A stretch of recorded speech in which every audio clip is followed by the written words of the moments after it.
Bro, it's no difference than me and them kids in them inner cities going on drills, bro. We both fearless, bro. They just fearless that they don't have a vision. They don't have nothing to do with that fearlessness. So they got to go hurt somebody. Yeah. What I'm saying, I'm taking the fearlessness and I'm dreaming big. Facts. It's the same level of fearlessness. It's the same exact level. It's no difference between me and any of these men or any of these boys in these inner cities. It's the same. It's the same energy. Mm-hmm. It's just they don't have the guidance to create new visions. I was equipped with those tools through me just living life and me surviving and me living. The universe gave me a set of tools that got me here sitting right now with Al the brand man. You know what I'm saying?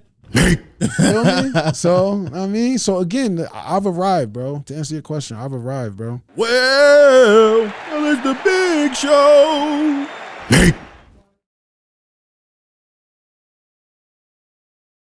The Black Idea Guy podcast is a new business and culture platform created to serve as a compass with an ultimate goal of helping talented and urbanly influenced creatives get potentially disruptive new ideas, thinking, and perspectives off the ground out and into the world.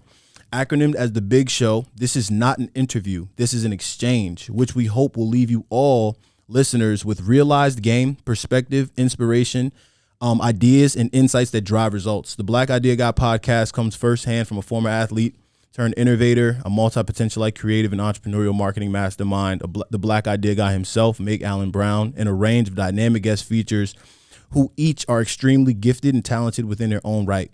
So today I get the pleasure of sitting across the table from a very, very eclectic soul and very, very like vibrant personality, a very just like exciting individual, right? Like that's how I would, in my understanding of the gentleman sitting across the table from me today, those are the words that I use, right? Like a very I think often too I would say misunderstood. Right, I would say a misunderstood. That ain't my problem. That ain't your problem, right? It really ain't your problem or not. I need to hit a drop. You gotta hit a drop, man. Why not? Yo, this is gonna really just round out the conversation today. Like it just gets you the energy, right? Also too. Oh, so let me step back. So our guest today is 3 aliases, right? We got Bleez, we got GrandPA, but most notably Jhamar. Know what I'm saying? There's one more, Big Zoo. Big Zoo. Okay, yeah, Big Zoo. So where do all of those aliases, like why all the range of aliases? From GrandPA to Bleez to Big Zoo to Jhamar to Jhamar. Like, well, Jamar's that's government. You can say the N-word on here or nah? Oh nah, go. I mean, do your thing. This is your open, safe space. Sometimes you just gotta show niggas, man. You gotta show niggas different side of you. Yeah, so energy. You just, I don't know, you create different energies just to show niggas that, you know, they can't box you in. Okay. So sometimes it's Bleezy, sometimes it's Big Zoo, sometimes it's GrandPA, but they all the same person. It's just characters you create to show people the different sides of you. It's easier that way for me. Okay.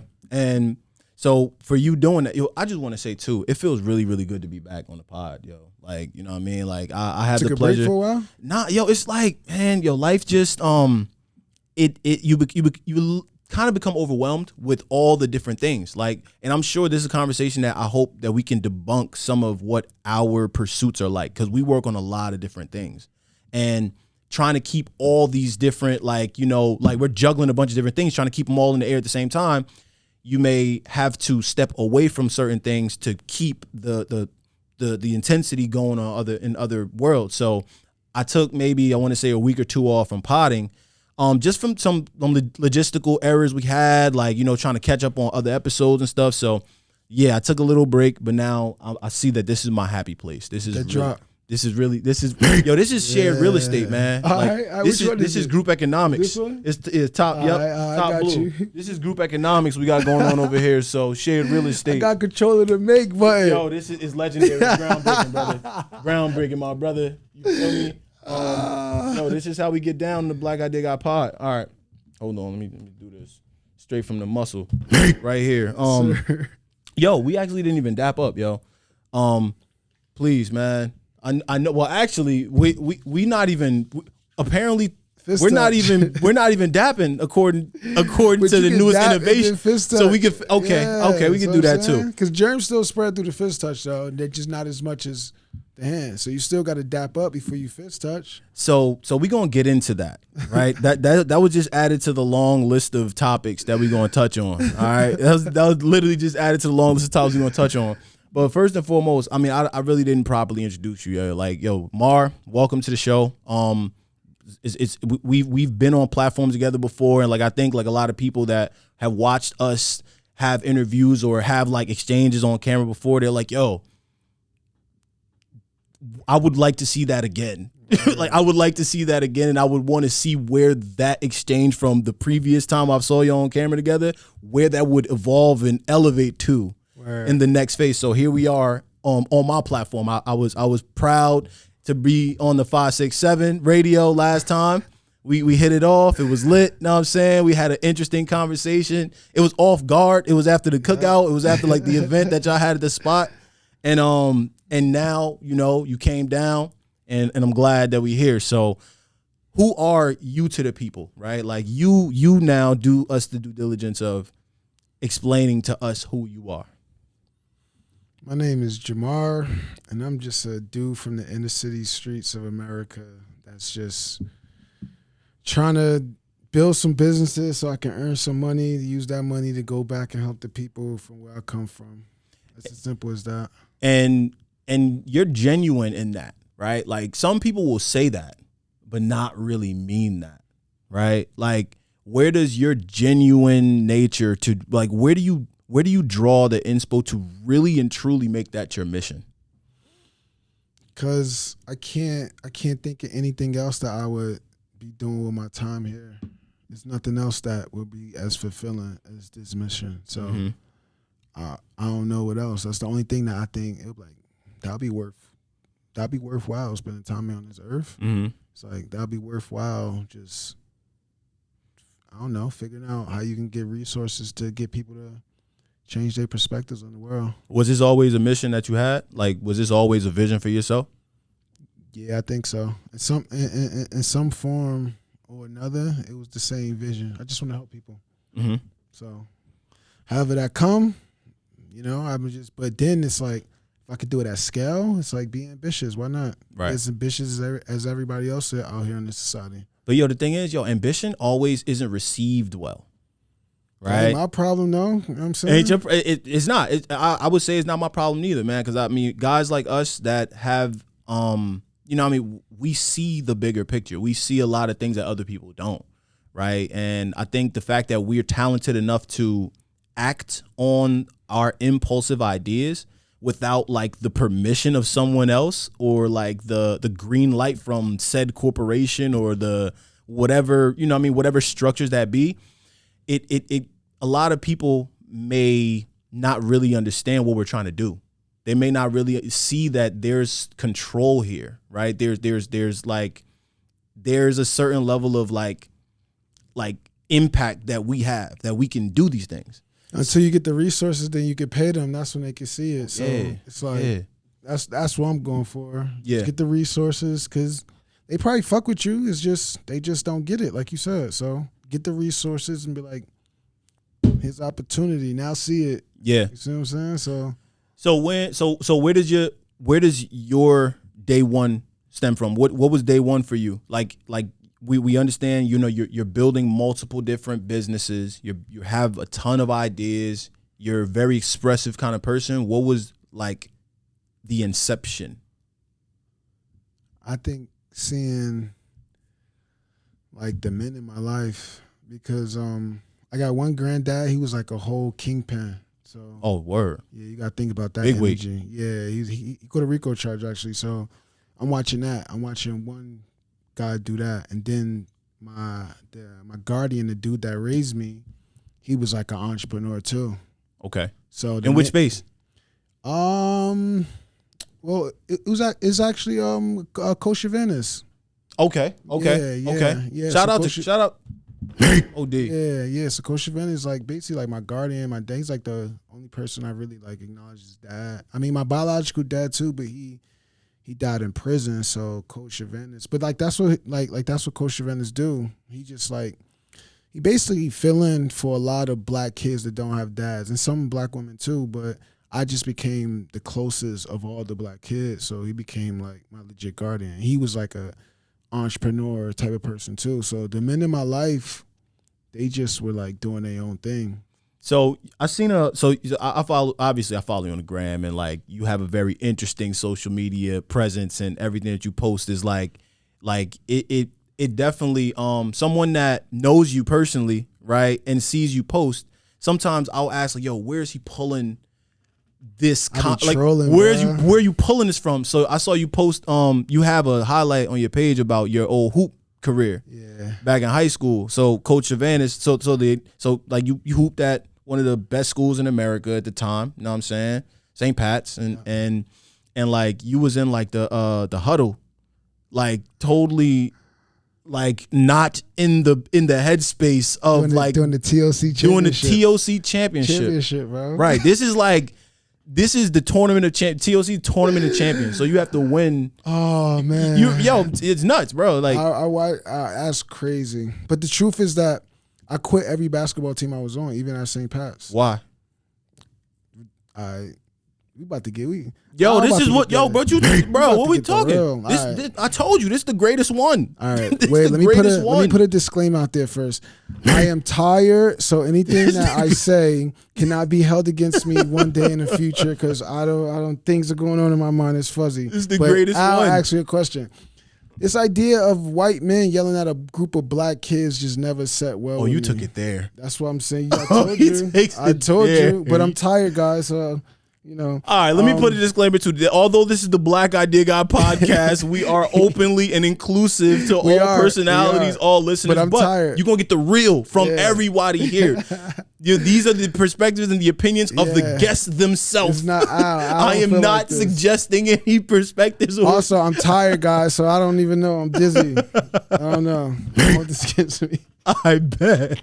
Don't cancel. Do not cancel. Don't cancel me. All right. So, okay. So you quit these teams. What's crazy is I quit. Not to say I quit, but the decision made itself for me to step away. I quit like I was protesting. Like you was protesting. Yeah, I did every basketball team I was on. Cause it's like once it got to the point with me and a coach, and it's like an ego battle, and you trying to use your power, your little power that you think you have. It's like I got dreams. I'm not playing your game. Okay. Like, so I'm not, you know what I mean? So I can easily walk away because I know that I got better shit to do with my time and my life and all that shit. So your hoop career went all the way up to college, right? My hoop career went to me almost playing pros, but it just was like I would rather just spend this next decade of my life learning. Because my thing was like, that's powerful. Like my thing was like, I'll go overseas. Let's say I go and let's say I make $1 million, right? Yeah. Having $1 million, which isn't really no money. Having $1 million as a 30-year-old bozo, I was like, that's not worth me having mad experience and you know what I mean, just learning. Like I rather and I did it. You know what I mean. I spent the decade pursuing the dream, like mad dreams though, all of them. Right. You know what I mean? Just life experience. That was better than me getting yelled at by capital Y, capital T, man. But okay, so all right.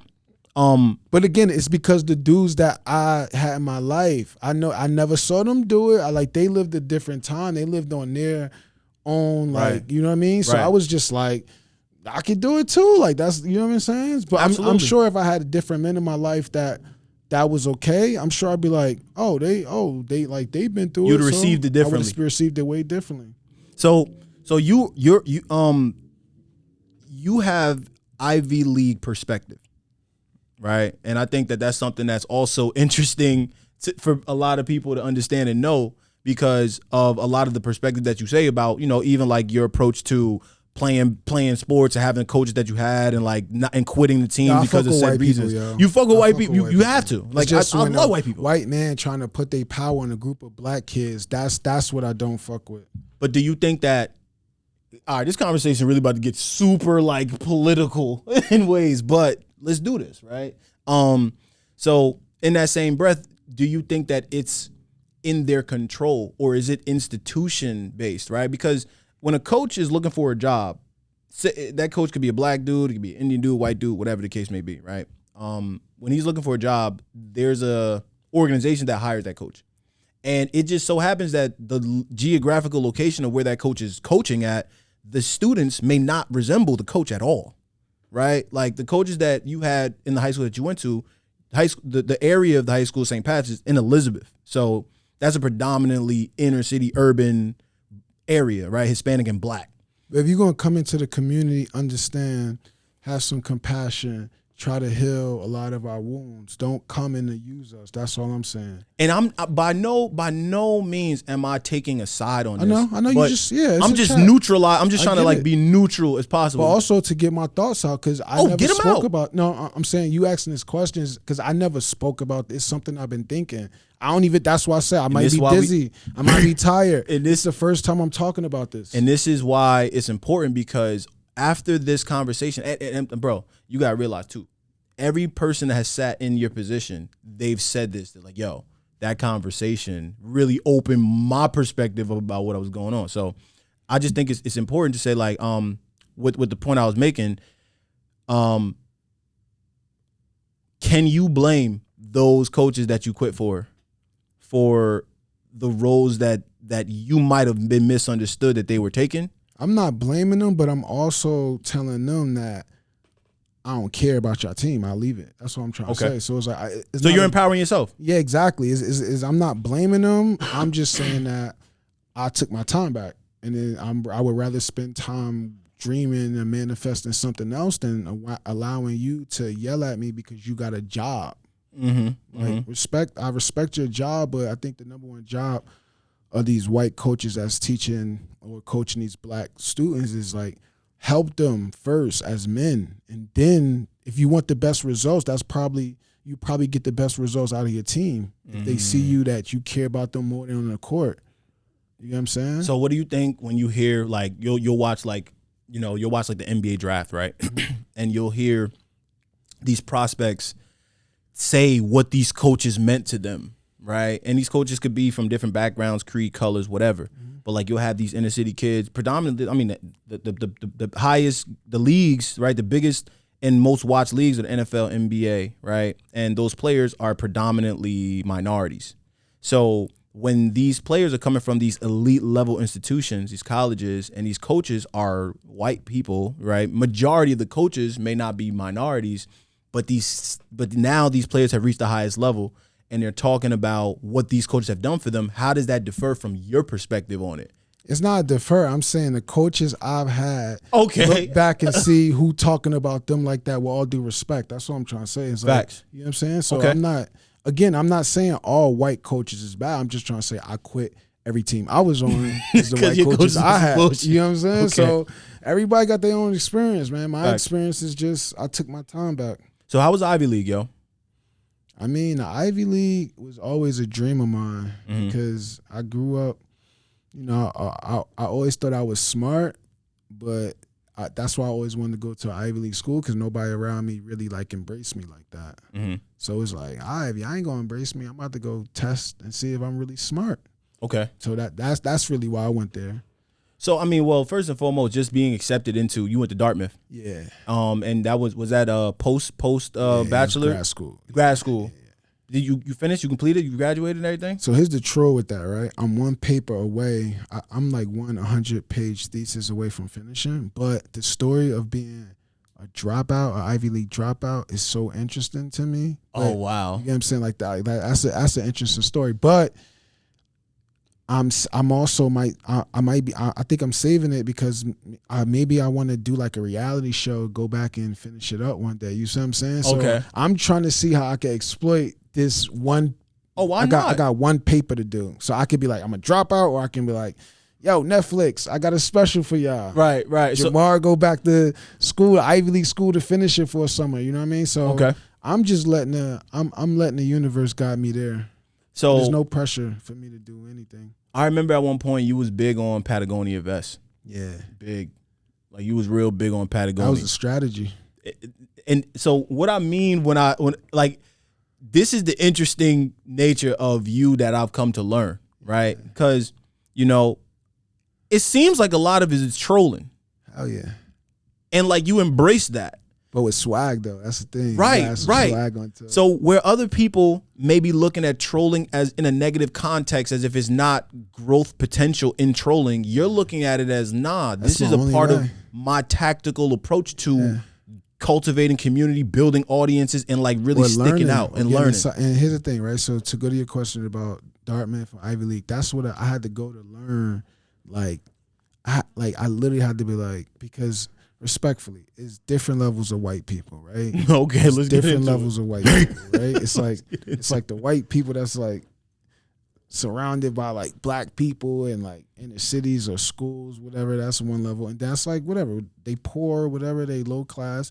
Then it's the middle class white people. You know what I mean? Then it's the Ivy League white people. You know, people in the white privileged white people, and I don't think we get access to those white people a lot. So that's what I had access to at Dartmouth. I had access to like how the people with white privilege. I just had to go see. It kind of was like a social experiment. And then I learned that it was all about confidence, bro. That's all they got that nobody else got.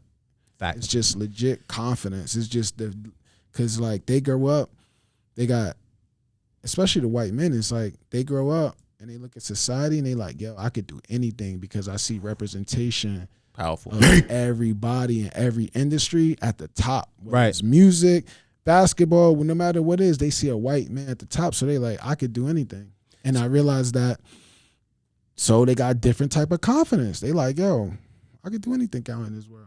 So that's super powerful, right? I want to put a pin in that because I have Ivy League experience too, but I didn't particularly go to an Ivy League. I went to the school down the street from the Ivy League, right? I was around. So I was around it, right? My school was down the street from Yale, literally like a block away. And I was blessed enough to have a high school teammate that was the 2-time Ivy League Player of the Year. And I'm always shout out my boy Just Sears because Just brought me on the Yale's campus and was like, had me just out here like to really see what you were talking about. And yo, I could back that up and say, yo, like the difference in white privilege, like the Ivy League white privilege, it's different versus just like the graduation of other white types of people. Yeah. That confidence, bro. And I ain't gonna lie, like I could say that I learned how to really dig into my confidence bag just seeing that level of confidence existed. I quadrupled my confidence. Boy, oh boy. Oh yeah. Oh yeah. I was like, that's it. Oh yeah. Then I just started being more confident. Right. Then that's when it was like, all right, that's when I really was like, but then the Patagonia and the New Balance and the khakis come by me just being more affable. Even the mustache is like me being more affable. Mm-hmm. It's like me being more affable. I don't know that one. Like affable means like likable. Likeable, got it. Right? And okay. It's like me, like I like that one. Especially when I was pitching my business. It's like, which business at this time? Which business were you pitching at this time? I was pitching Blast Chat at this time. Blast Chat at this. This was what year? I remember Blast Chat. I started working on Blast Chat in 2014. Mm-hmm. Was that the first entrepreneurial startup? Nah, my first one was in high school. I tried to build like a social club clothing brand with my boy Maroof. This was in high school. We tried to build something in high school. So that was my first take at it. And then a couple years later, that's when I got into tech. I tried to build this website called Social Need. And the idea was like you can auction, like it's kind of like eBay, but the proceeds go to like a charity or cause of your choice. So if you don't want that phone no more, you could put it on the website. Somebody could buy it for you, but you don't get the money. That money go to your a charity or something. So that's what I started working on first. And then I just built a couple products, just some software, just practicing. And then that's when I was like, oh, I could do Blast Chat, because at Dartmouth, I started something called Juke with 3 kids from China. They was from China. They was in a PhD program in an engineering program at Dartmouth. It was Juke, and Juke was just like you create a playlist on your phone, but everybody in here got access to your playlist. In like let's say a bar. Okay. You know what I'm saying? Okay. So right. So let's say like you go to an app, everybody got access to the playlist of the bar of the event, but from their phone. We call that like a jukebox. Okay. You know what I'm saying? Okay, I like that. They introduced me to WeChat, the messaging app WeChat, and then we kind of fell off that. WeChat is like China's WhatsApp? Yeah, but they introduced this to me in like 2013. Right. But the thing about WeChat is that they did everything on this app. It was mad features on this app. So then I was like, oh, all right. So we stopped. I was like, all right. And I'm filled up with confidence. I'm like, I'm about to build Blast Chat. Charged up. Yeah, right. Mad, I'm about to build the American version of WeChat. You know what I'm saying? And then my thinking there was, I know mad celebrities. I know mad people. I'm the only black person in tech. This is about to be and it's a message that's social. I'm like, this is about to go viral in 2 weeks. Everybody about to jack this. Right. Didn't happen. It did happen, right, Didn't right. happen. It's a reality check. Yeah, I mean, I was delusional for like the first, I think like the first 5 years of Blast Chat. I just was delusional. What do you think, like, why do you say you were delusional? Because I thought people fuck with me. So just because people was fucking with you, you thought they was gonna fuck with what you built? Yeah, just because people fuck with Jhamar, the swaggy basketball player dude. I realized when I introduced myself as this new tech person, people was like, man, get that weird shit out of here. And I was like, I underestimated that, and I don't even know if I would have started it if I would have knew that. But you never know. That's why I said I was just ignorant. I was just, you know what I mean? Yeah. But it took mad experiences for me to realize that. But then once I realized that, I got all this skill set. I got an app. I got a whole product. Ain't no looking back now. You better figure this shit out. Right. You see what I'm saying? So that's all that was. So so through that process of going through the ranks in the Ivy League, kind of, having some trial and error, getting the confidence to build something, start off in that space, and now you're in a position where you have to promote yourself and the things that you're making. So now you're going through the Patagonia vests and khakis and New Balance phase. Yeah. You didn't show up today in Patagonia vests, New Balances, and khakis, because the pandemic happened, and I didn't have to go do that anymore. So then we home, and I'm like, damn, I can't do that anymore. And everybody in the house, I gotta make content. I gotta be interesting. It was like, bring that swag back out. so the pandemic, grow my hair, bring my swag back out. It's like create a new little, be affable to a different type of group. So that's all that was. It just was a pivot because I didn't have to go out in New York City or Boston, wherever I was at, and go pitch my businesses. So damn, that's powerful. So basically, you're saying that, so in the need to pitch businesses, you had to conform to someone that really wasn't like the inner core you, the swaggy, kind of. But even I really think, to be honest, I think the inner core me is GrandPA, and GrandPA is like the New Balance, like same clothes. I'm wearing the same basic T-shirt, basic sweatpants, basic shorts every day. That's me. You know what I'm saying? But that's me if I would have had a network, if I got an advisor, if I got money from my family. That's the Zuckerberg vibe. You could walk up into the boardroom in the slippers, the coffee on your shirt. That's me. But if I could use clothes to get an advantage, or use swag to get an advantage, or use a physical appearance to get an advantage, I'm gonna switch it. It's just my avatar. I'm gonna switch it up. So basically, what I'm extracting from all of this is like you basically had to it just seems like you just redirected your focus to speak to different audiences. Yeah. When you was Patagonia, khaki, New Balance, you were speaking to an audience that understood that. Yep. Right, and you wanted to be affable in that community, so you not say fit in, but you presented yourself in a way that was comforting to individuals. Right now, you're like, okay, you tried that route. The route didn't really yield the results that you were seeking. Because that world was weird. I don't like the passive aggressive, the weird, like, that's what I'm saying. Like, when the pandemic happened, I was like, this is the best shit that happened to me. Because the world got more authentic. People started thinking like more, like people became more spiritual. So I think that I didn't like that world. Again, right? So the first time when I came in, I'm like, yo, we about to be like ASAP Mob, but for tech. So I came in like really like skater, like black. I'm like black tech. You know what I'm saying? Like I was jacking black and tech man hard. I realized that my people wasn't fuck with me.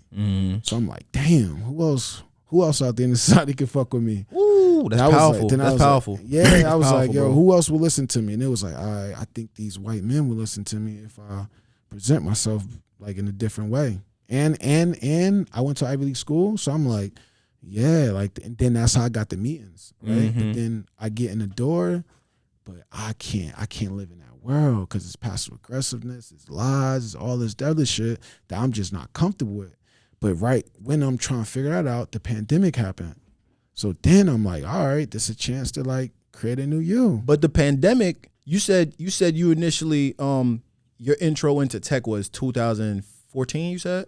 No, my entry in first in tech was like 2009. 09. Yeah, I was a sophomore in college. So 09, the pandemic is 2020, right? So you spent 11 years in that trial and error phase. Yeah, just learning how to build products. So that's why I got mad products now, because it's just easy to me now. Yeah. Like, because I got all that failure became like education to build. Right. You failed.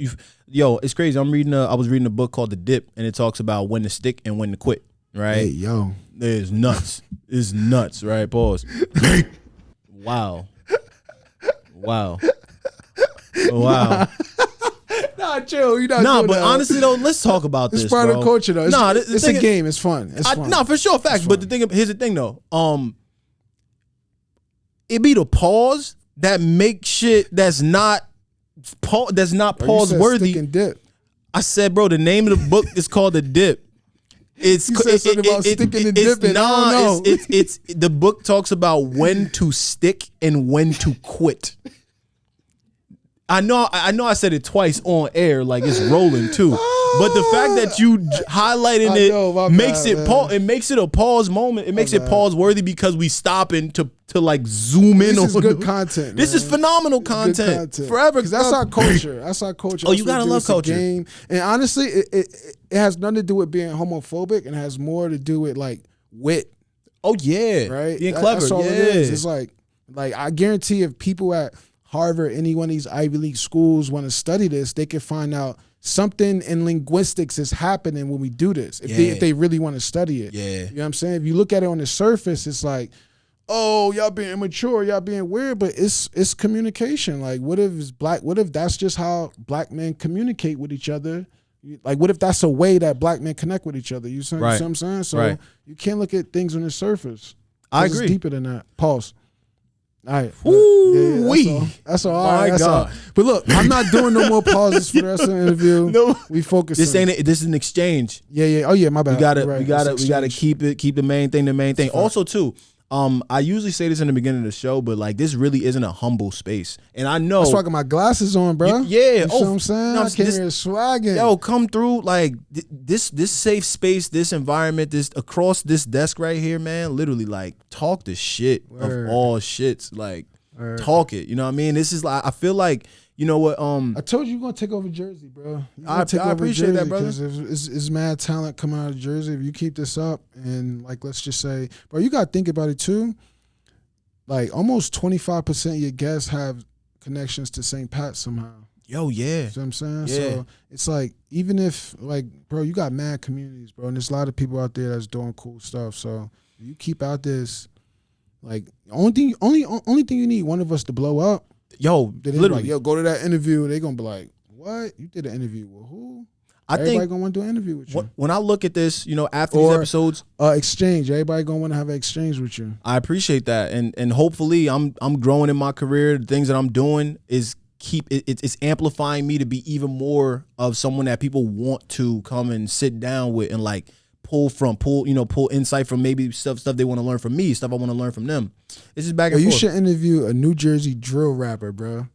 Like who? A youngin'. I don't know. That might be lit. Yeah, it might be crazy. That might be lit. You getting their perspective and you helping them understand. But the thing is, I learned about myself over the years is that like people think that, you know, my intelligence, I be trying to belittle people sometimes. Like I don't do that, but people think that when you're smart, I'm pretty sure individuals may have that with you. Like you're a smart dude, right? You have a wide vocabulary. Like you don't like. I actually don't. Affable is just affable is. Just that's like the one. That's the one you pulled down. Yo, affable I probably got is great. three. I probably got three. Affable is really great though. Yeah. Like that's good, Latroy. Like that's good. Like that's so it's like, hey, don't expect no other words out of that. Nah, affable was good. That was a good one, bro. Yeah. So like that was a conscious one. I only got like 3 in the cut, bro. You used affable like 5 times, so I was like, all right, he running short of these. I was like, it's one of my words.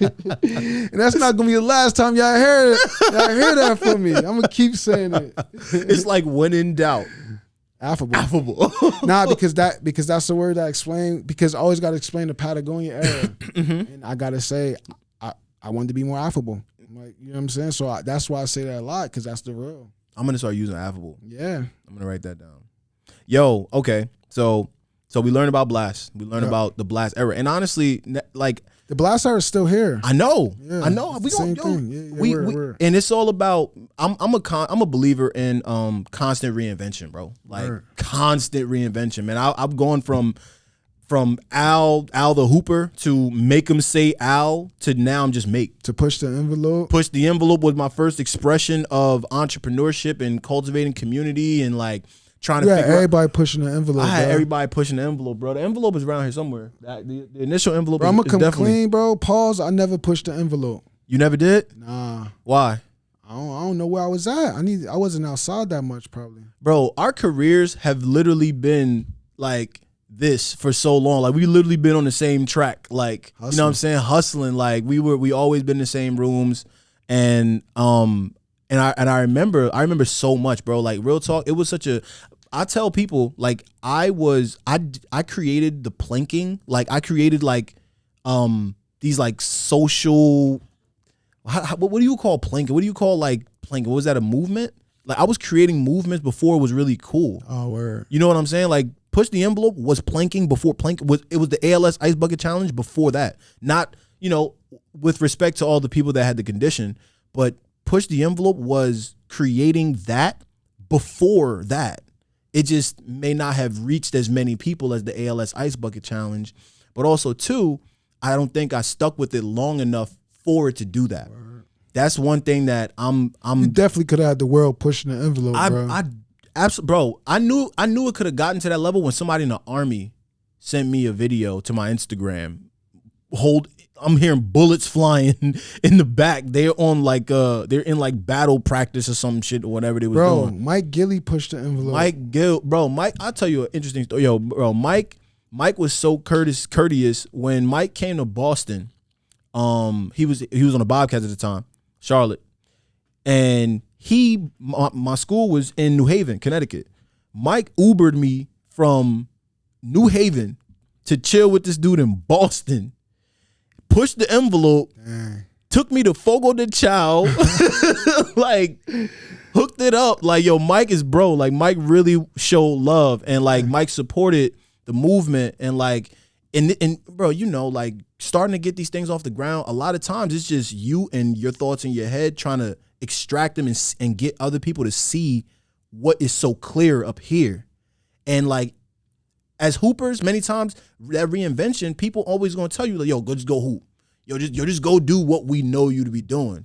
So for me, the reason why that was my first expression was because I had to like violently deneuralize people from knowing me as what they thought. Hold on. He talk about big words. He just said deneuralize, bro. That's Men in Black, bro. Zzz. Yeah, that is that, but I never knew it was that. I just called it the Men in Black stick. Pause. Yo, that is actually. That language is not permitted on this show. See, that language was crazy. You talk about the dip, stick, and quit, bro. I said pause, and I'm just saying. But that was crazy, though. That was wild. That was incredible. Demoralized though. I got demoralized. Yo, you can act literally. Yeah, bro. that means just make you forget. Nah, yo, and it's important because you need the same way how people built that credibility bank up of, oh, yo, yeah, you're athlete, whatever, cool pop culture, whatever. I need you to put that same kind of respect on the next 10 years of my expression. I need that same kind of like respect. I need that same kind of appreciation for me in entrepreneur mode, for me in building phase, for me in startup, trying to grow, cultivate community. I need you to support this like you showing up for the games. You know what I mean? I need that. So the expression of the push the envelope movement, yeah, it was quirky. Yeah, it was unorthodox. But if you understood it, it was dope.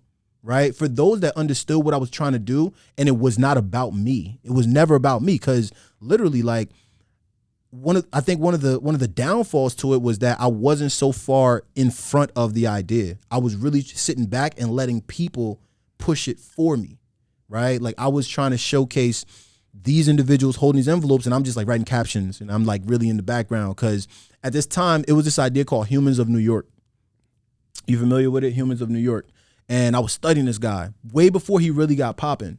And I was seeing him just going around New York, just like recording people, like, you know, whatever, homeless people, eclectic looking people, people on the train, little kids, whatever, people with their kids or whatever, right? People in the park. And he would just put in these real thought provoking like captions about this person's day and like what they were about. And I'm like, yo, I like this, yo. This is what the world needs more of, yo. Like, people that can open up experience and like perspectives of the people that we walk past every day and don't even think to stop them and ask them, like, yo, is there something bothering you? Like, what's going on? So the push the envelope movement was sort of like an extension of me seeing that possible. So I'm like, yo, how can I do it in my way? And at the time, I couldn't code. I couldn't fucking, you know, I couldn't build anything. I wasn't an engineer or anything. So when I was in college, I used to watch Shark Tank literally religiously. Like, and I remember I heard Mark Cuban one day, he was like, yo, more entrepreneurs need to push the envelope. Dead ass. He said that, yo. And I'm like, word. I'm like, yeah, word up. You literally created a physical product where people push the envelope. Bro, I heard Mark Cuban say this, bro.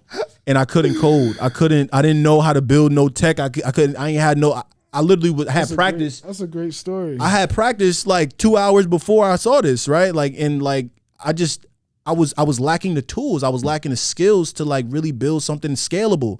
But I'm like, yo, I know my gifts is I could galvanize people. That's another good one too. Look at this guy. That's another good one too. Demoralized, galvanize, affable.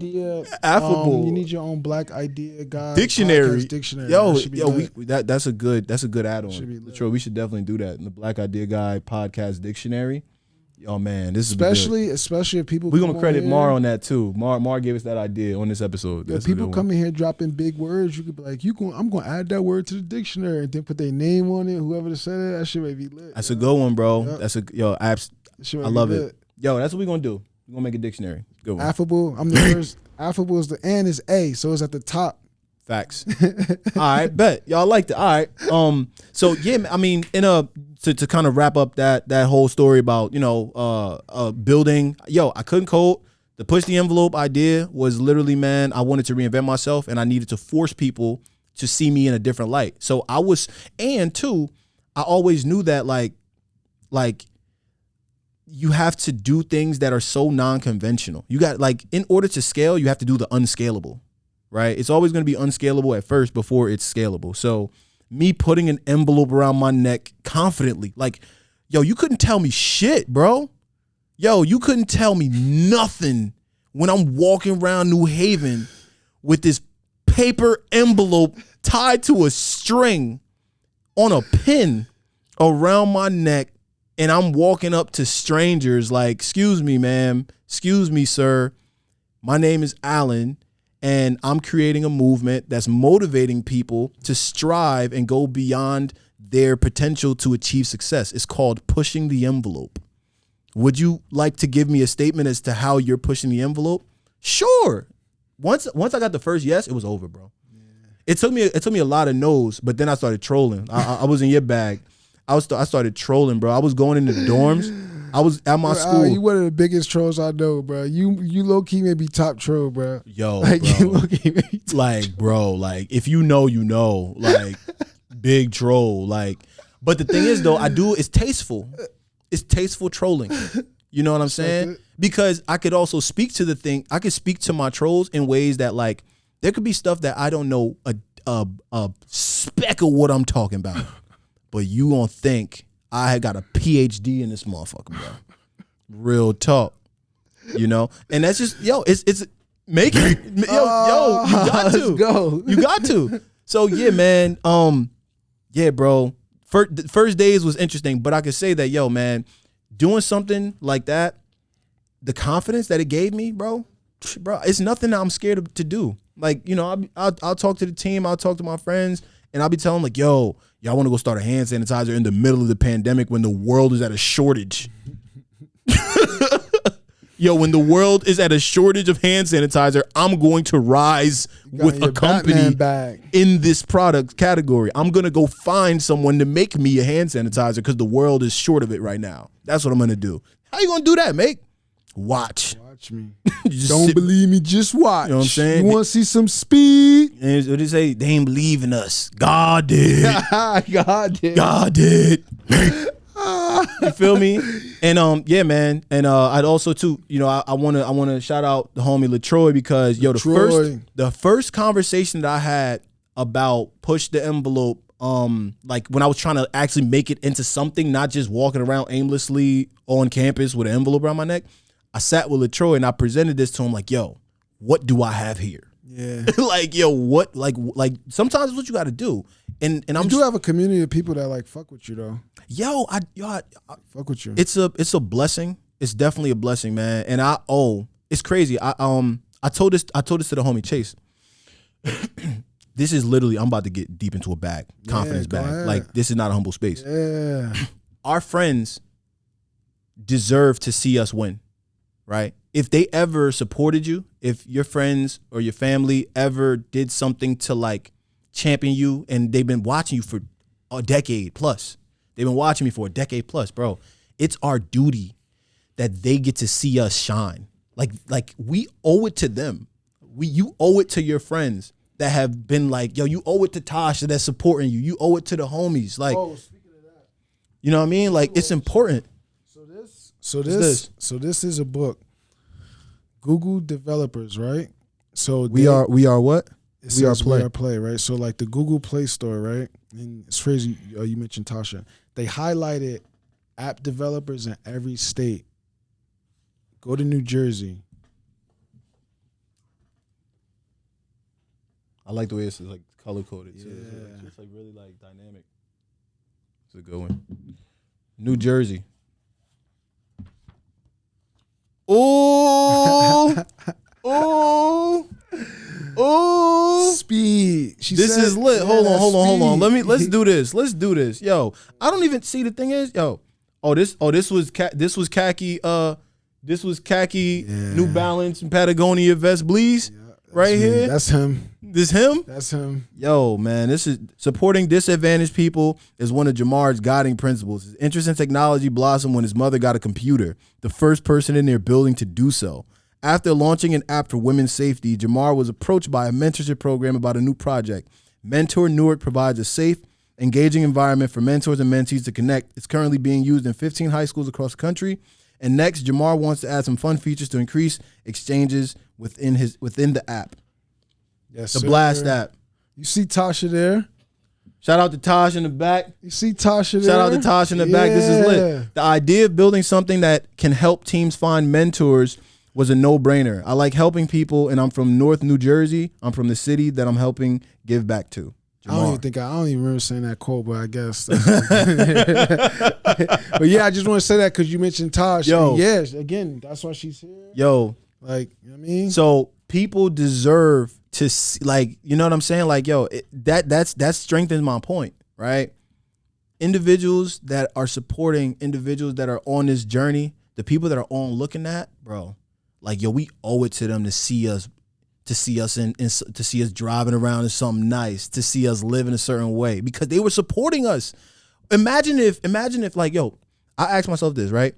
Imagine if it doesn't pan out to how we want. We let them down. If it don't happen that way, we let all these people down. I don't want to let them niggas. Yo, nah. I gotta say it's important though. Nah, I feel you. You know, like real talk. Like we gotta take pride in that shit, man. Hold on. It was just one other topic. Boom. Okay. All right, we can keep going. So a lot of what people don't know about some of the ways how we've come together. We worked on some projects. We worked on some cool stuff. And like, I think our ambition has gotten us in a lot of different cool spaces, right? Like, we brainstormed some things. We worked on an interesting project about black dollars. Actually, I got the black dollars right here. Yep. You feel me? I actually, let's throw the currency. You want to break some bread? You want to break some bread? Yeah. Why not? I just, you know what I'm saying? I just put it on the table right here. Yeah, I remember this too. Yeah, the energy. Black dollars, baby. Black dollar party. Remember, remember the video when we threw him and we was like, we can't disrespect Harriet Tubman. We gotta pick him up. And what's crazy about the park where we did the video at, right across the street, they renamed that Harriet Tubman Park.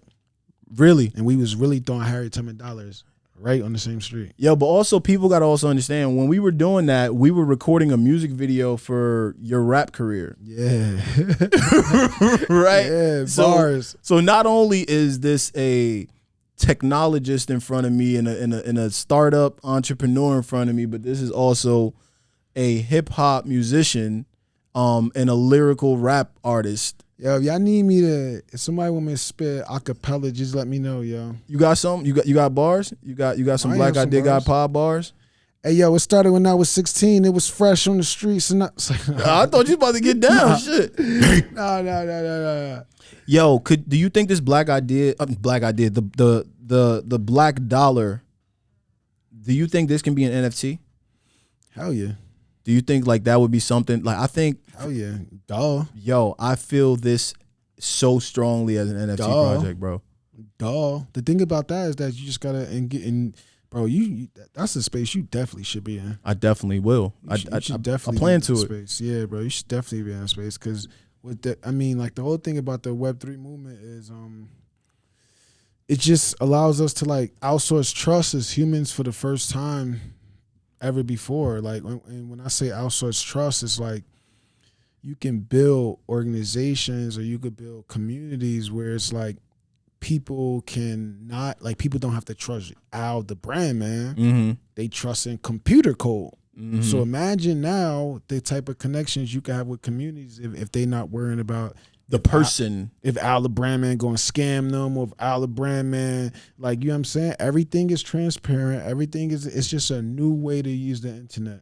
And people think the Web3 and NFTs is all about making money. It's not. It's about building stronger communities and working with people who you actually like and you have fun working with. It's just a new way to like think about. It's more philosophical than it is about money or technology. But only right now, people only see the money because it's no fresh. builders. But there's no builders there. And respectfully, the only builders that are there are capital Y, capital T men. So they building a lot of these projects that's scammy and whatever. So that they looking at the whole industry like that. Whereas people like me, that's like, yo, look at me. And people don't realize in 2018, my app was the first app in Apple's App Store to allow people to earn and spend crypto. In 2018, I mean. So it's like I'm an OG in this space, whether they like to believe it or not. I'm just not jacking it yet because I'm still easing my way in through and just letting all the bullshit clear up. Then I'm going to rise. I'm going to rise in this space. They're going to know. Yeah, and it's starting to happen now. And yo, I didn't know that. Yeah, so that's what I'm saying. It's a fact. Like, that is crazy. That's a fact. 2018, the first app in Apple App Store. And that was on my app, TBA. Yep. So again, it started with this app, this messaging app, but then it's evolved. It just kept growing. And now now TBA is a community. Like, the app is so secondary to what TBA is now. Like, you know what I'm saying? Like, now TBA is just a social club and incubator for compassionate, ambitious, and authentic people.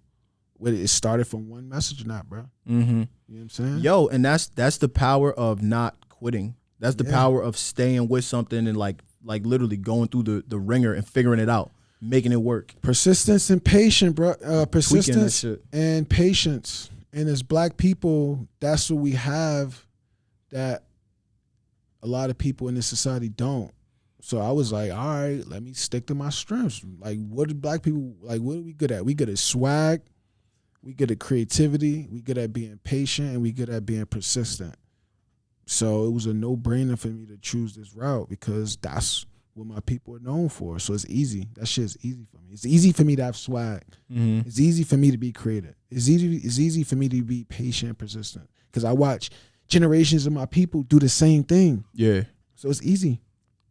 I feel that. That's powerful. Yeah. That's definitely powerful. So now as you approach things like some of your projects, like when it comes to the ones that you actually want to, like, because ambition is a thing. Ambition can sometimes lead us in, it could sometimes lead us down paths that, have you seen your ambitions lead you down paths that were like dead ends? Nah, because again, it's all about knowledge for me, bro. Like nobody, again, I don't got no mentors. I don't have nobody that's out there that's like helping me. You know what I'm saying? So a lot of times I just gotta go get real life experience if I want to learn anything. And I spend a lot of time on YouTube as well. So between YouTube and real life experience and me knowing where I come from with the lineage of like my people, that brings me the confidence. That's all this is YouTube, me going out in real life, and me being confident. And that's all it is.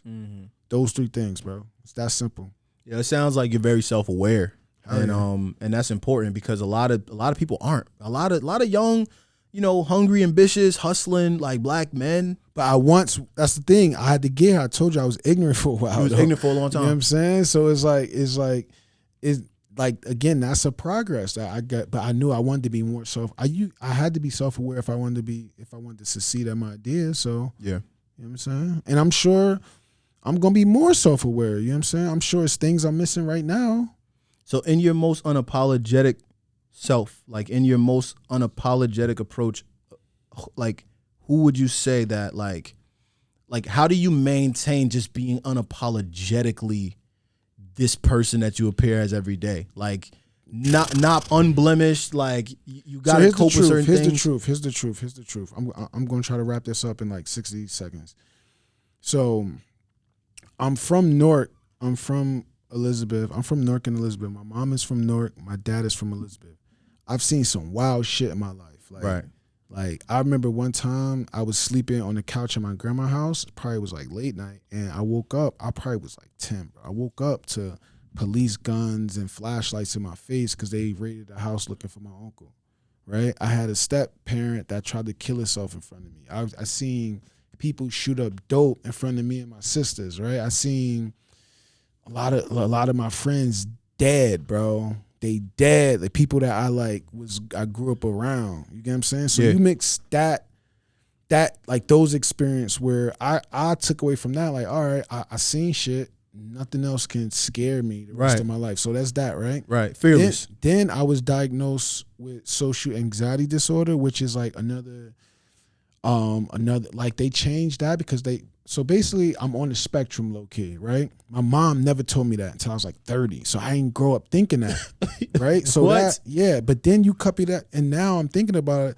My mom used to always tell me like, Jhamar, you could do anything you want to do in this world. Yeah. So you add that mixed with the swag that I'm watching from the men in my life, and you combine all that up, and that's what you get me, where it's like I never can feel what other people think about me. I just can't. Like you could be like, Jhamar, fuck you right now, and like if I don't feel that in it, it's like I don't care, bro. I don't care what nobody think of me, bro. I swear. Like, and I'm saying it with all due respect. Oh no, for sure. I'm not giving nobody that power to like, cause like, who the fuck are you? Like, why your thoughts matter on who the fuck I am? Like, I don't give a fuck.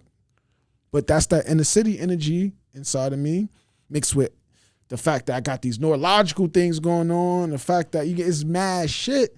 That's what make me, and that's why it's so unique to the world, because it's a lot of shit going on, bro. You think a lot of people that's watching this right now, that know you, they're going to be, their eyes are going to open up? Nah, because I be swagging too much, bro. That shit make people uncomfortable, bro. They gonna be like, nah, whatever. They were like, nah, he trolling, man. I mean, trolling, probably, bro. But again, I think I be swagging too much, man. I just be having too much confidence, and then if somebody don't got as much confidence and they're around me, that shit probably be mad uncomfortable for them, because they just like, who the fuck does he think he is? Because in order to accept my energy, you probably got to change something about your life. And most people don't want to change, so they try to resist my energy. It's powerful. See what I'm saying? It's powerful. But I accept that. Like, I ain't asked you to change, then just stay away from me. Like, don't bring that weird energy around me. Yeah. That's why, again, I'm only hang out with women, bro. Like, you know what I'm saying? Like, especially black women. Like that's my new vibe, bro. Black women. That's why you see, look. You see Tasha on the, you know what I'm saying? And respectfully, Tasha my sis, but like I be trying to motivate just all the black women in my life. Like, yo, mad shit is possible out here. Yeah. You see what I'm saying? So that's just my new vibe. So I don't care what them niggas think of me. I mean, I'd say like this, yo. Like, I mean, despite unpopular opinion, I think women really are killing shit, right? Like, women, y'all really are killing it. Bro, black women are the most powerful pieces of energy on our fucking planet, bro. I'm gonna tell you how, like, I literally have seen it firsthand, right? Like, when I get on LinkedIn, I'll be on LinkedIn, right? LinkedIn, there's always, like, it seemed like the black women being promoted are just so much more than the black men being promoted these days. Like, black women are literally in these top level roles all around us, and it's happening way much more frequent.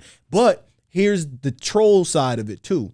Corporations could know the flex of having a black woman CEO or having a black woman in power, and they're manipulating and using that as the face, right? You think that, but then, it's low key, two-sided, yo. Because it could be genuine, but it also could just be like, yo, damn, we're plummeting in sales. Yeah, go hire the first best black woman. Yeah, like, but let me keep is it fair, right?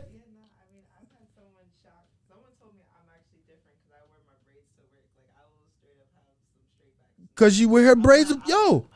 But let me keep it. But here's the thing, though. Yeah, that may be true, but it's black women out there that's giving me the alley-oop. Niggas like me the alley-oop. You see what I'm saying? So it's like they can manipulate all they want.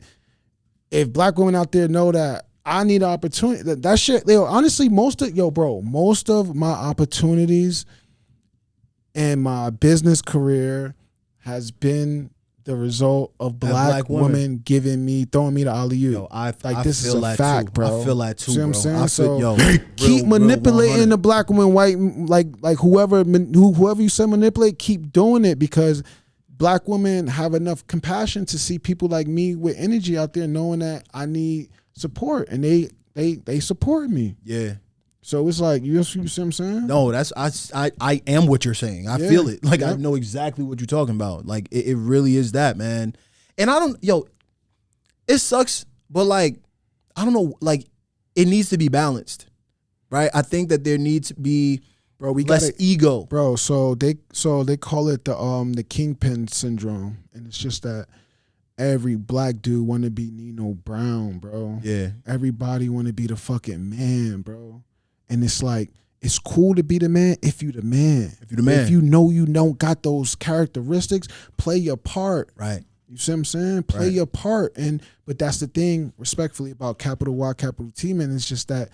This is amazing. Nah, dead ass. It's the thing of that. If they see somebody ambitious in their crew, they jacking them because they like, we about to make money. Right. They like, yo, it's about the money.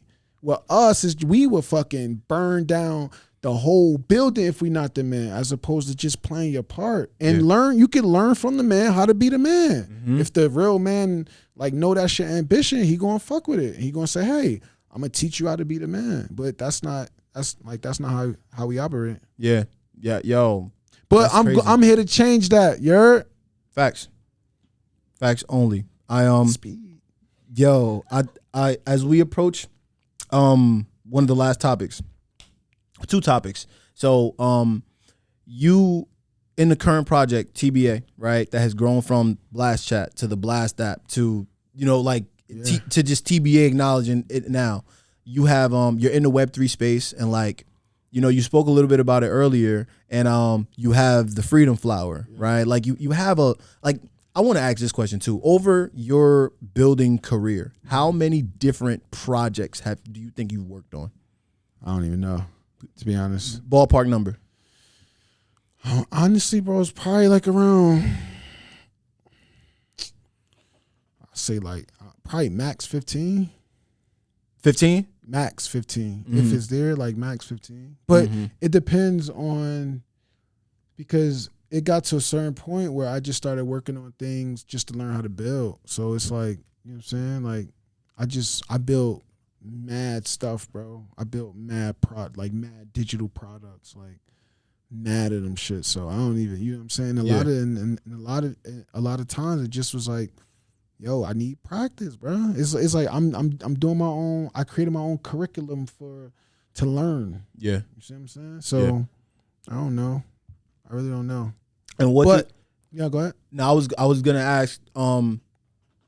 So in doing all of these expressions, like, what do you foresee, like, the end looking like? Like, what does the arrival look like?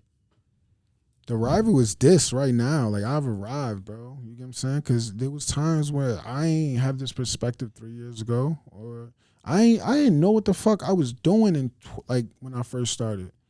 You know what I'm saying? So I arrived. Now that I'm like, I got these visions and it's clear, everything slowed down and everything is easy. Like, I've arrived. Now it's just me convincing a community of people that we all can do some amazing things in this world.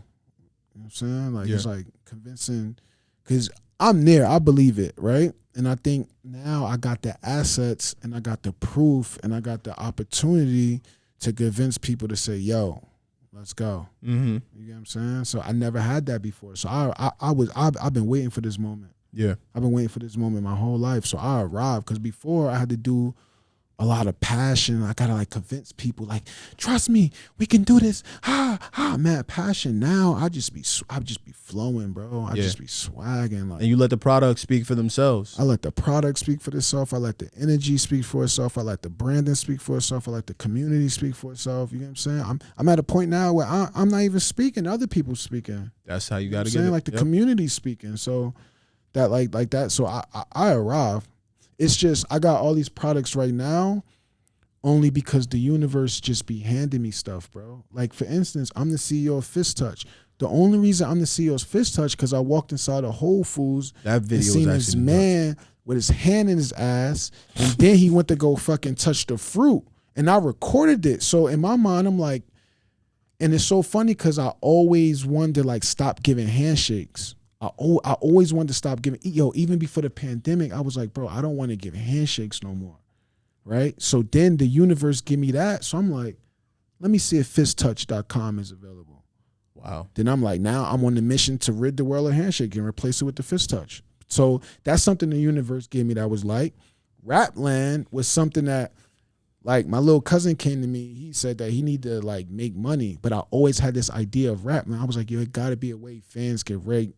Your cousin's an artist. Nah, my cousin was a photographer, right? But he was like, yo, I need, like, he said something like, yo, I want a Rolls Royce. And I'm like, bro, you're not going to get no Rolls Royce by like taking pictures.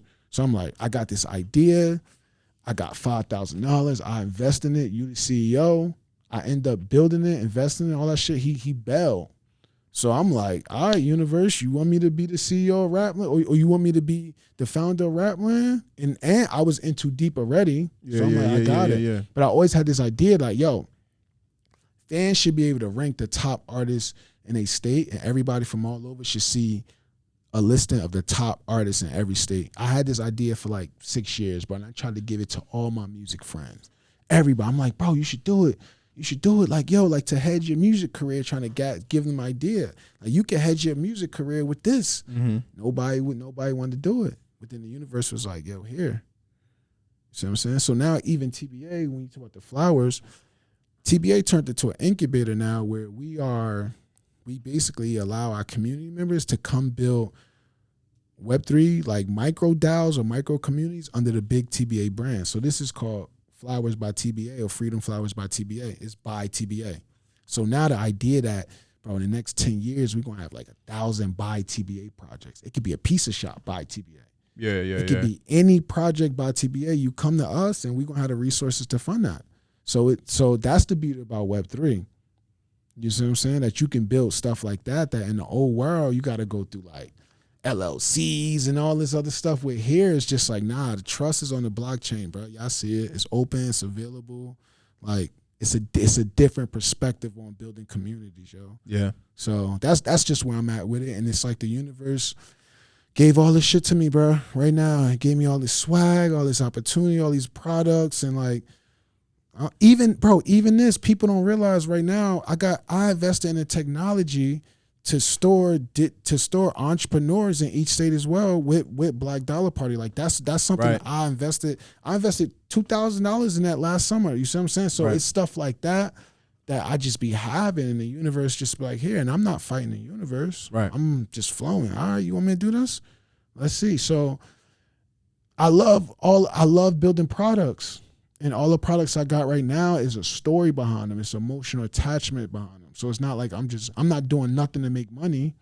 Like clearly I want to make money, but this is the best type of way I can make money, by doing things that have like purpose, and you see what I'm saying? It's what's gonna get you up every day to continue doing it, right? Like there are people that wake up every day and dread that 24 hours that's ahead of them. Yep. Real talk. Like and I personally, I'm stubborn in that too, because I'm not going to do anything. I'm not gonna be like motivated to do anything that isn't going to make me feel like I'm impacting, that I have purpose. I mean, that I'm on my purpose doing this. Like I just can't. You know, that's why I get so happy podcasting, yo. I love this shit.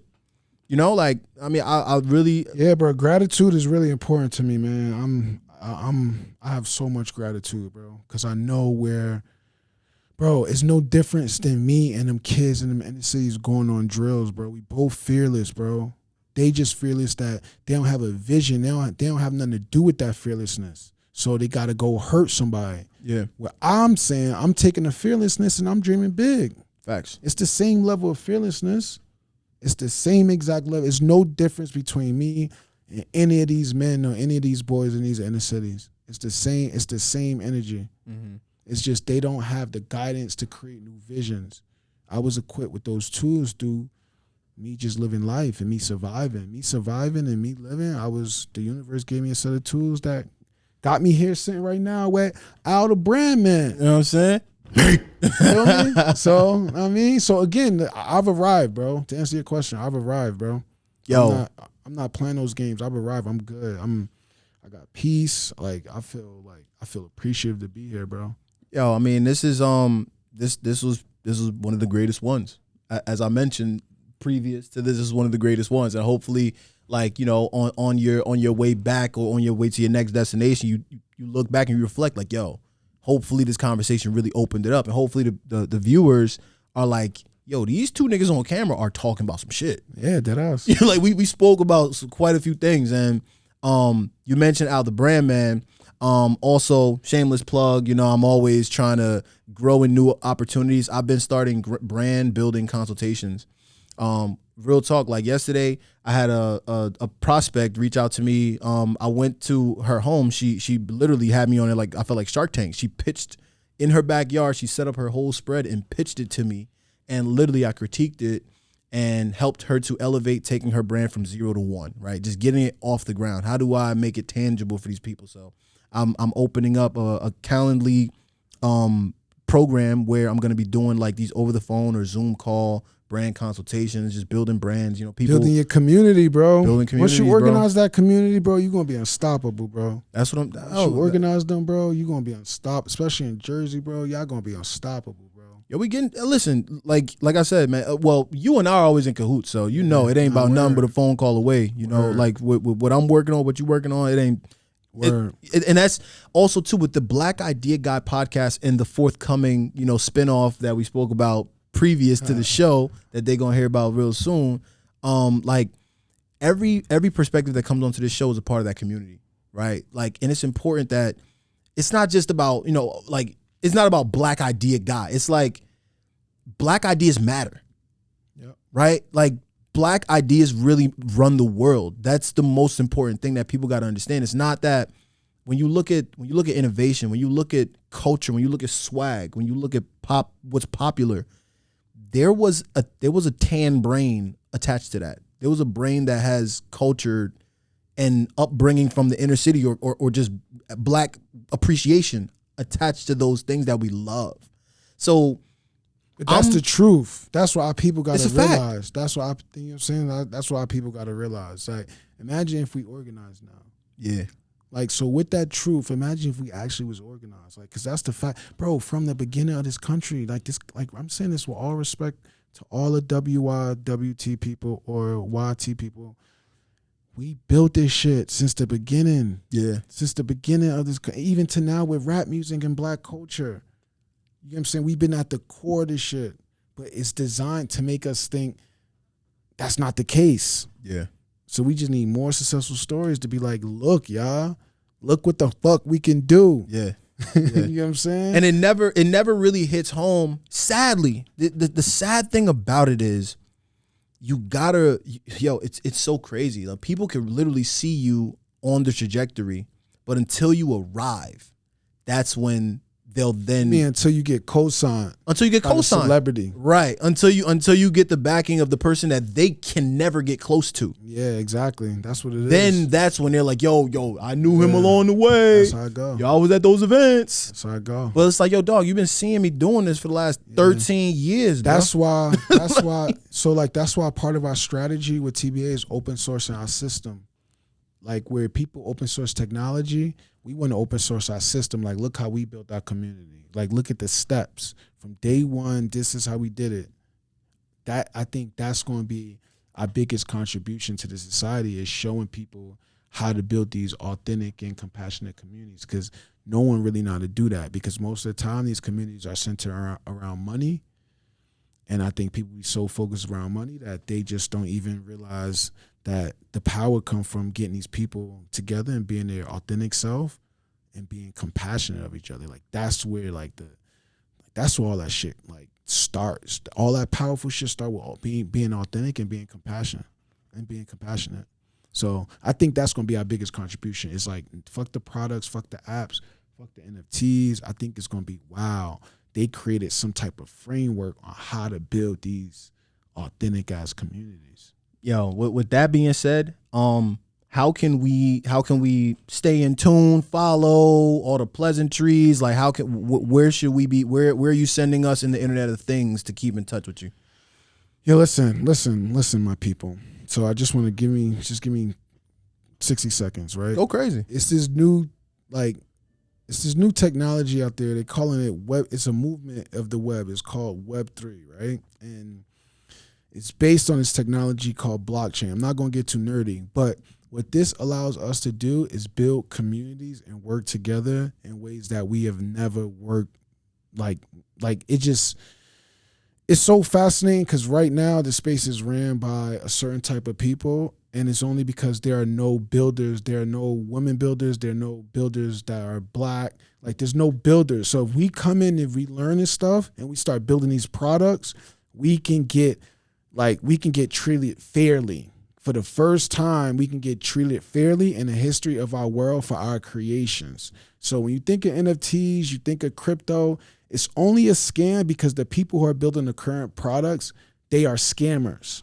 Once we come into space and we start building more products that got more, like, they're more authentic, they're more like loving, that's the beauty of this technology. So come learn about this technology. Don't let the mainstream media fool y'all, because they don't want people like us building this stuff, because they know we're going to build impactful projects like we always have been doing our whole entire existence. So that's all I got. We on Instagram, tba.fam, and we on Twitter, tba.dao, and it's tba.dao, tbadao.com to learn more.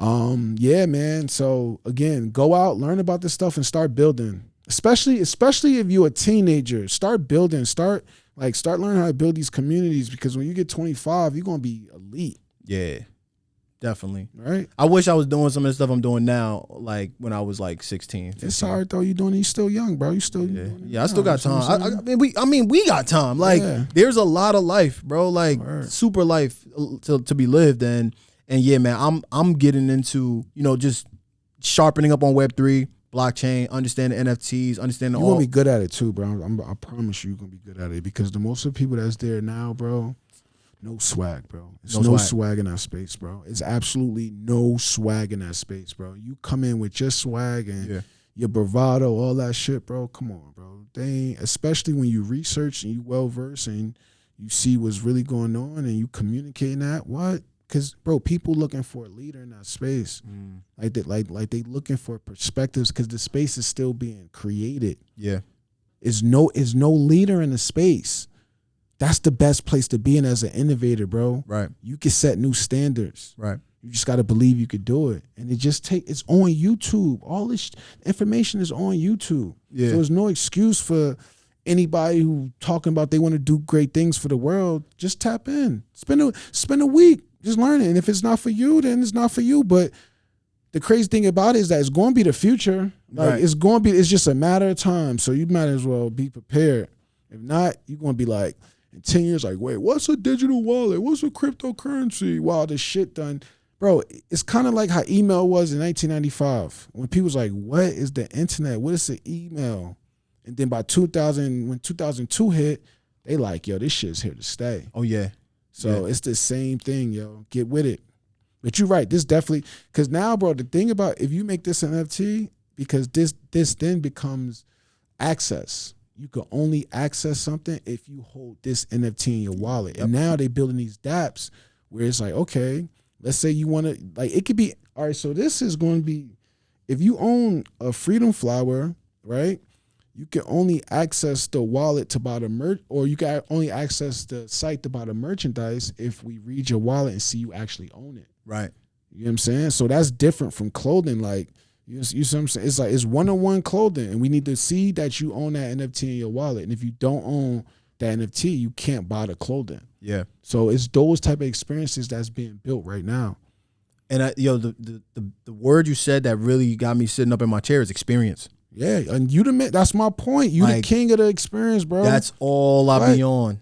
That's all I be on. But the only thing is that right now it just takes a lot of education. So with the experiments, you gotta educate too. Right. So you just gotta put people on. They gotta trust you. All that stuff. Like, but that could be part of it. Absolutely. Right. Like that could be part of it. So it's opportunity there. But again, especially people like you with your energy, bro.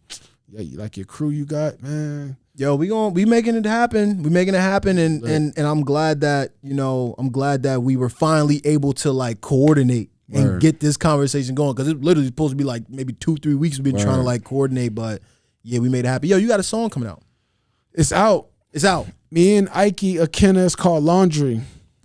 I wrote that song because I literally, bro, I had 2 bags of laundry.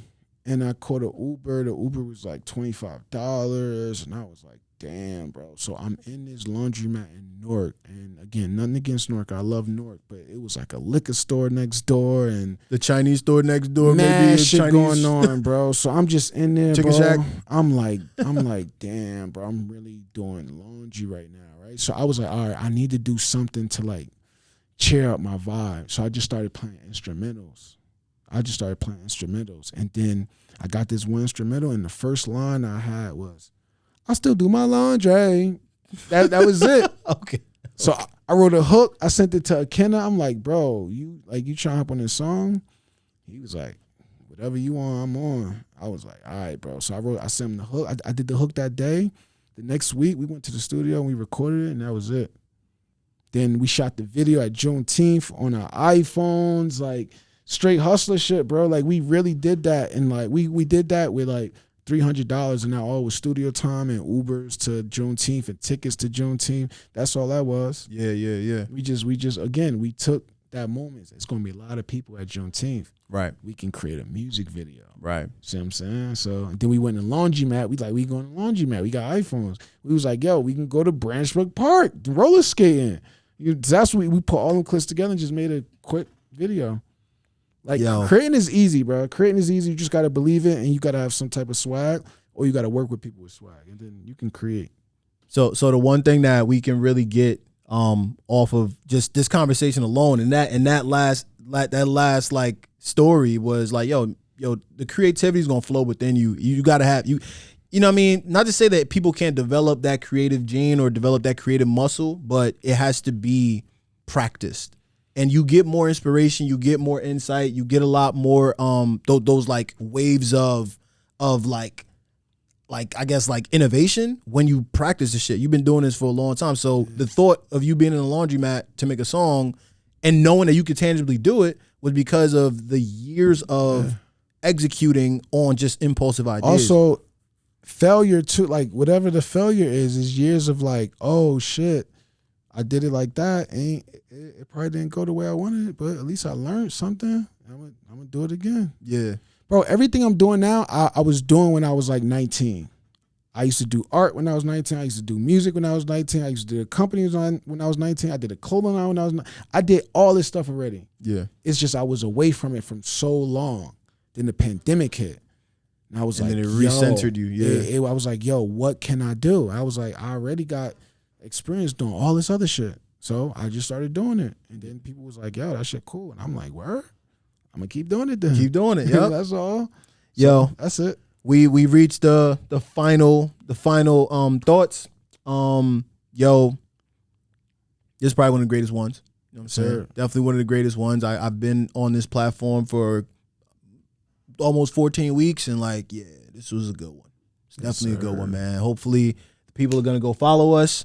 Check out the Black Idea Guy Pod on YouTube. If you're watching this on YouTube, we're going to be trying to upload all these on Apple Podcasts soon, on Spotify Podcasts, trying to get it really out there, you know, and spending the time to really promote the show. Like, I actually just, I'm about to make a Twitter for the show. So I'm about to start posting mad, like, reckless tweets about just why Black Ideas matter. You know, I want to make shirts that say Black Ideas Matter, too.